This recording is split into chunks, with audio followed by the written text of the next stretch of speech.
Milwaukee is a place where I've lived all my life, born and raised in Milwaukee. It's a good place to live, but if you are a black man or woman, it has its challenges. Okay, let me sit this here. In the Milwaukee basement of Shaquita Man, candles and affirmations propel purpose. I had to remind myself, I do deserve these opportunities. Why not?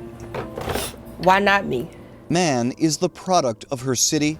She is the product of policies that have segregated her city. Even when you go to certain stores, people are looking at you as if you do not belong. She is also the product of a meaningful effort to change it. 6 miles from Man's basement is the Milwaukee Night Market. Man sets up. Thank you, guys. Amidst 30-mile-an-hour winds, she will sell her candles and build her business at one of the city's few examples of cultural community. Milwaukee is very segregated. If you ever was to look on a map to see where the black community is versus the white community, you most definitely can tell the difference. In most American cities, barriers, both physical and political, separate racial and ethnic communities. In Milwaukee, North Holton Street is the literal dividing line between the mostly black neighborhoods to the west and the mostly white neighborhoods to the east. You drive through white Milwaukee, the streets are clear, there's no trash. Soon you hit into the black area, you see there's abandoned houses. The trash is not getting picked up appropriately. One block and then go to the next block and you could tell the difference. That's how real it is. By most metrics, Milwaukee is the extreme. A Berkeley study ranked it America's 5th most segregated city.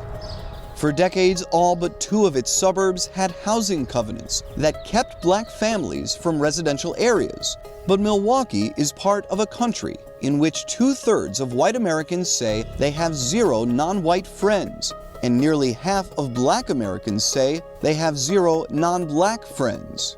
Then, unless we could tie that and get it. There's the market. It has become the event. Angela Damiani helped launch it in 2014. It's a puzzle. Ooh. It aims to bring people downtown and bring people together who otherwise might never meet.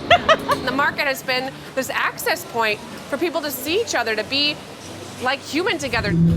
Starting last year, the market reserved 10 spots along the, on this day, windy street for vendors of color. Just let us know if you need anything. All right, thank you so much. Yeah. Vendors like Shaquita Man. Music going, there's kids coming through. I love it. On this night, the market delivers. Woo. Vendors sell art, food, and items of all sorts to a crowd of all backgrounds. It's a hit, unless I know I'm not gonna be holding this tent all day. you're right in the tunnel of 30-mile-an-hour winds without the weights to hold down a tent. They have no chance against the wind right now, so I decided to just pack up. But that's okay. The market will return next month.